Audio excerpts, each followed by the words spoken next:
Așa. Te uiți. Am pus freză, betul de freză. Am verificat.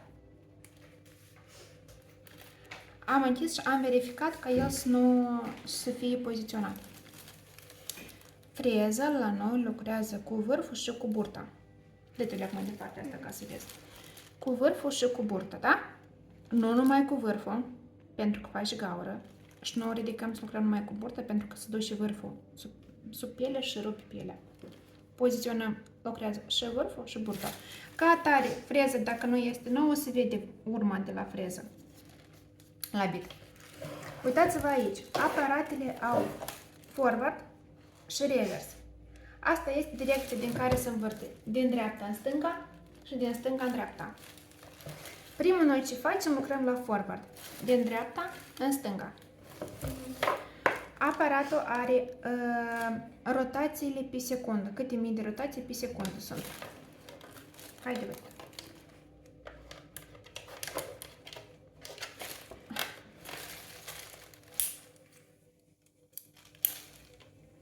Dar de ce nu vrei? Trebuie să încercăm? Așa mă. Da, dar nu trebuie să asta.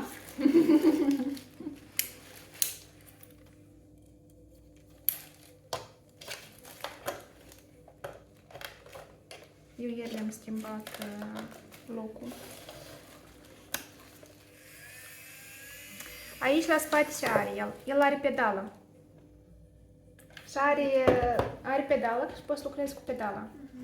E ușor cu pedala. E mai ușor cu pedala? Da, e da. Dacă ai reacție la picior, da. Ca tu repede să stângi. Depinde. Eu nu lucrez, eu nu lucrez cu pedala. În primul ce lucrăm la forward, direct, viteza să fie undeva la 15.000 pe secundă. Asta este undeva mijlocul. Încă una. Nu ne temem de viteză. Pentru că atunci când este viteza mai mică, freza se îngroapă în unghi. Adică e nu alunecă cum trebuie să alunecă, dar face ca când pe loc. Și pornim. Am luat degetul la client.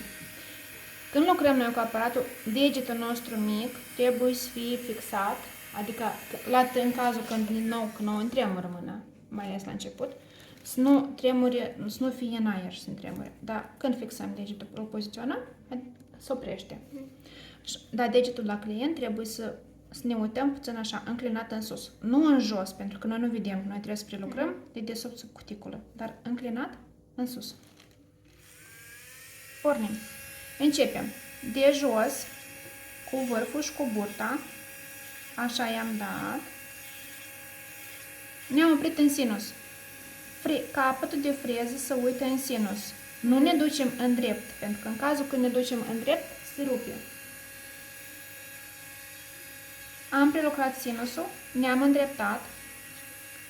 Prelucrăm zona unde este rădăcina. Atent, nu ne băgăm prea adânc. Am întors degetul la client și iarăși vârful la freză se uită în sinus. Și ne ducem în jos. Cu vârful și cu burta. Așa. O luăm asta. Aceeași procedură.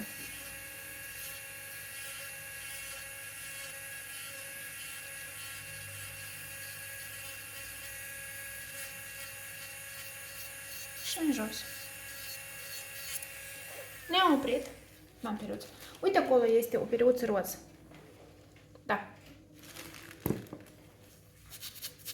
Ștergem praful. Schimbăm direcția. Din stânga în dreapta. Am pornit. Uitați-vă, de aici am mers cu freza culcată până în sinus. Din partea stângă, freza nu este comod culcată, pentru că oricum nu lucrăm cu dreapta și îți duce mai mult spre piele.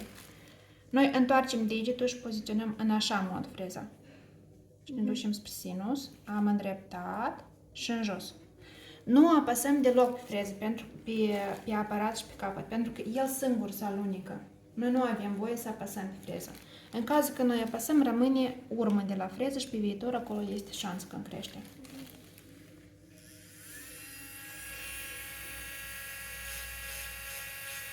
Atent, ne-am dus în sinus. Să uit totuși, noi vârful, prin sinusul ca noi să nu-i rupem, vârful la aparat, să uit în sinus.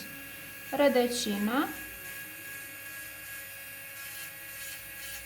Și în jos. Așa ești procedură și aici. Am întors degetul. Poziționăm aparatul în picioare.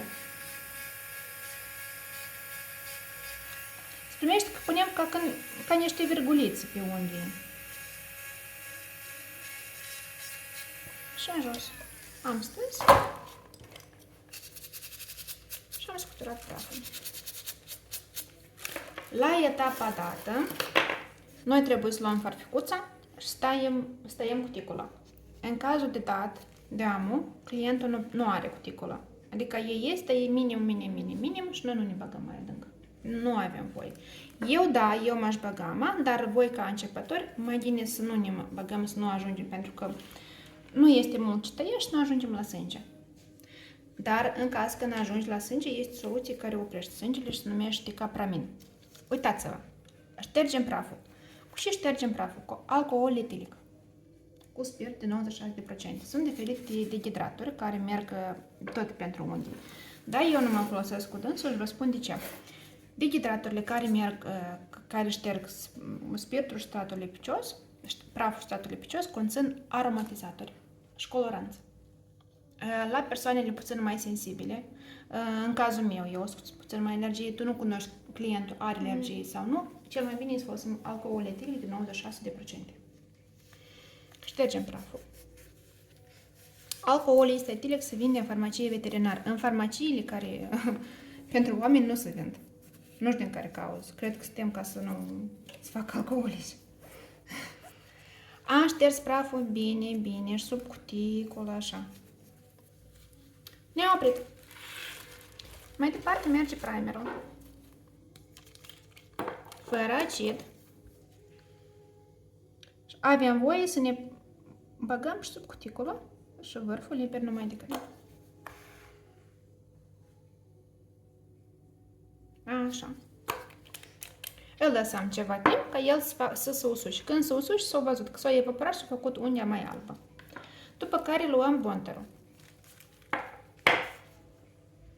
Bonderul merge strat subțire, ca să nu fie strat pe strat, cum am spus. Am dus în jos, o rămas, urma se vede, da? După care luăm și ne ducem mai departe. 0,5 mm rămâne de la cuticulă și de la părțile laterale.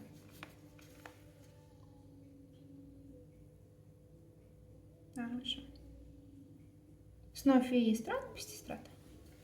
Adică el nu are voie să fie mult.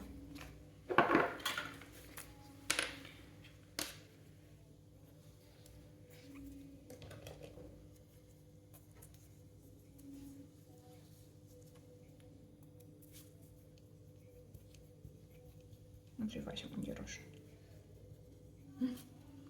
Trecem la bază. Uitați-vă cum punem noi baza. Cum am spus, periuța din borcanele care nu este comod din cauza că baza este foarte, foarte densă, nu este comod de aplicat. Am pus pe unghii și am lăsat.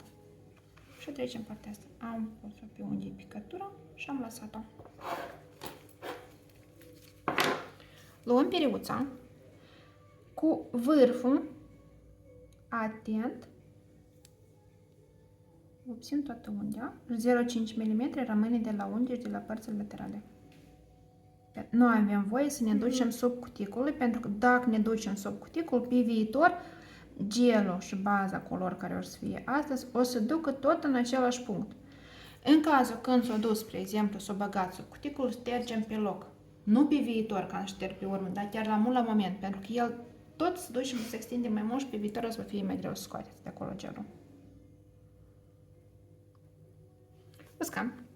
Păi te rog o lampă. Așa.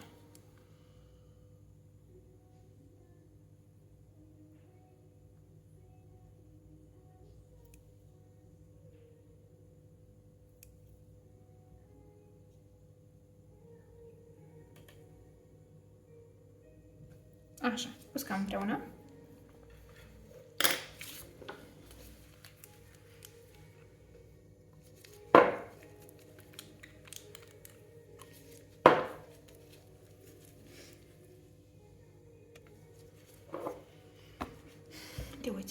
roz.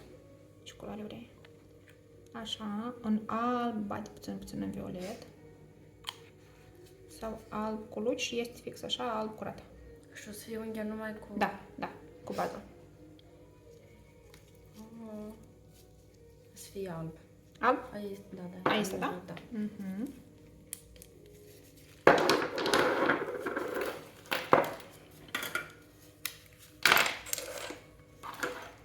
Dai, te rog.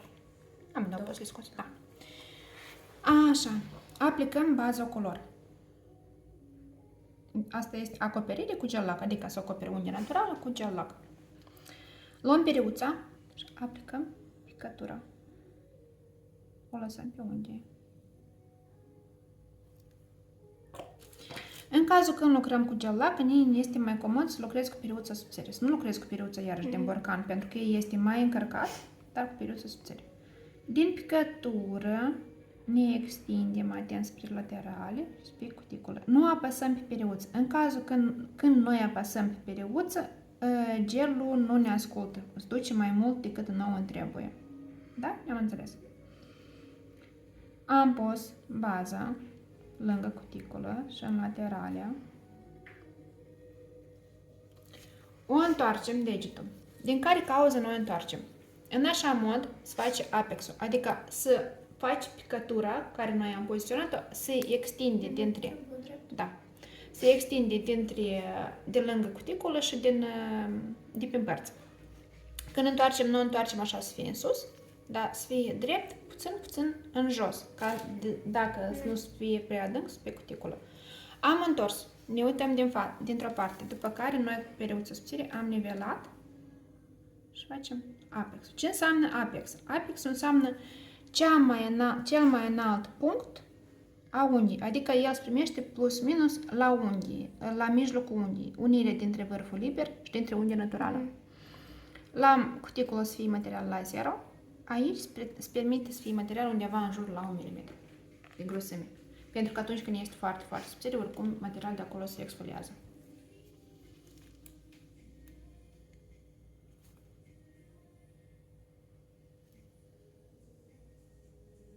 Așa. Uscăm.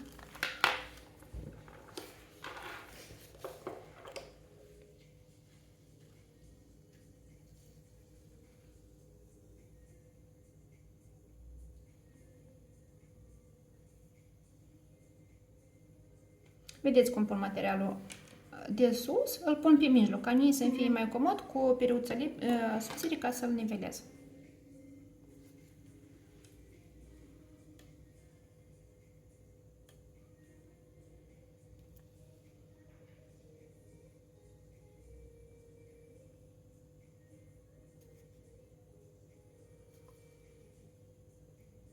Așa, am întors. În jos, nu în drept. El, da, când îl duci în jos, îl duci în vârful liber. Dar tu periodic poți să ții în drept și el e ca aici s-a făcut așa un prag. Și din cauza asta îl ducem în jos. Și se duce mai mult de lângă cuticul și rămâne material puțin. Pentru că noi atunci când avem mult material lângă cuticul, de acolo se exfoliază. Noi nu avem voie să punem mult material. Am îndreptat și ne uitam. S-a dus înspre vârful liber și noi îl ducem atent în mijloc. Așa. Și nivelăm lateralele.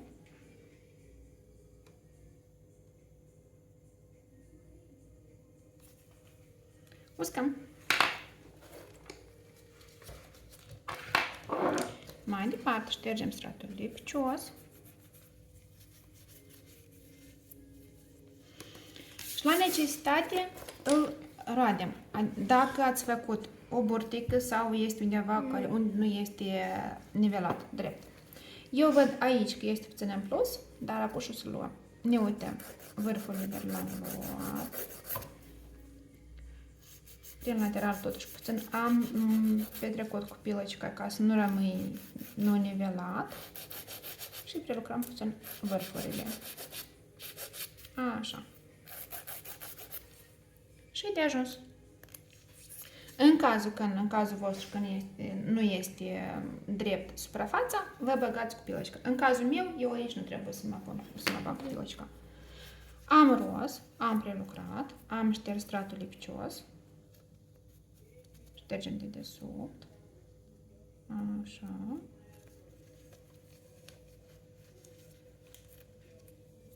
Asta.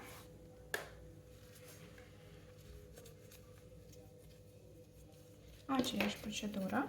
Vârful liber. De fiecare dată când începem întâi cu vârful liber și apoi cu lateralea.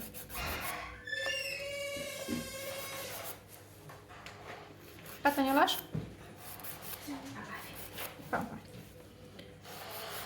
După care, paralel, uitați-vă, s-a adăugat puțin grosime aici, din față se vede, da? Puțin e gros. Aș fi putut lăsat așa, pentru că nu arată urât, forma este frumoasă, dar eu ca tare prefer să nivelez. Punem pila nu înclinată pe unghi și nu înclinată sub unghi, dar drept și în jos. De aici, drept și în jos. Așa.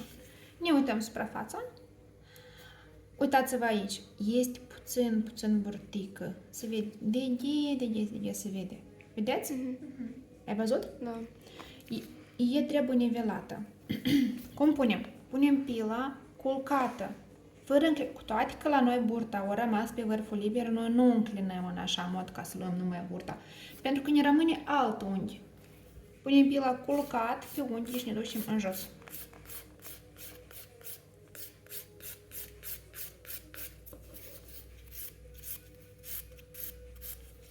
Așa. Ștergem praful. Vrei top simplu sau vrei top cu luci? Cu luci. Ne-am înțeles.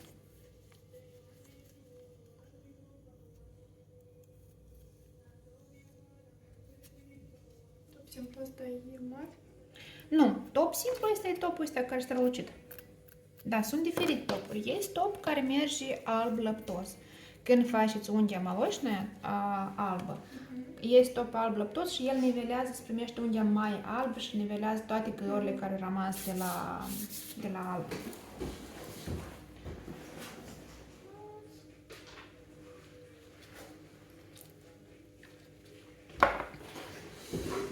Ia că este top, finish-ul, care are luci. E tot așa, fără strat lipicios, pur și simplu are luci. Topurile se numesc topuri decorative. E comod când le avem în masă, pentru că avem și propuneri la client. Dacă vrea puțin luci, este mai comod să acoperim cu top decât să presurăm luci și acolo trebuie să punem gel transparent, după care trebuie să roadem gelul transparent. E ca așa. Uscăm.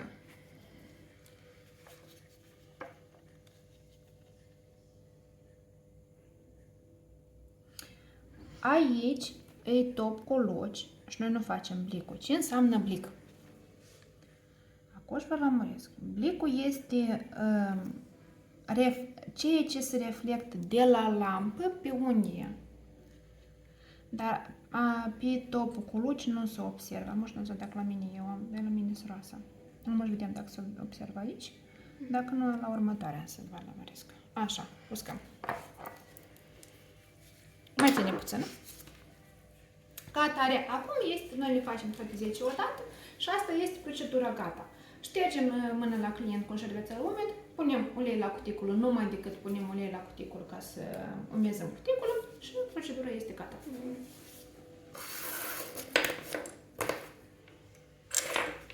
Da, asta. Așa. Te dai din partea asta ca să vezi, că acolo n-ai să vezi. Uitați-vă blicul. Vedeți? Ce s-a reflectat de la lampă, pe unghie. Vezi? Este așa, ca când se vede lampa. Și el trebuie să fie drept. Aici cum este drept. Nu trebuie să fugă. Să aibă hopuri sau găurele. E ca așa. În cazul de când el fuge, noi am pus un strat de top, am întors unghia la client, așteptăm câteva secunde înapoi. Și dacă iarăși a fugit, noi adăugăm punctuleț. Deja pe viitor o să înțelegem. Dar e că asta este blicul. Ca să fie drept de sus până jos. Cât mai aproape te apeși și el se primește așa, grăsuț. Da? Da. Așa. Atât. Mergem la patop. Nu, Nu trebuie. nu.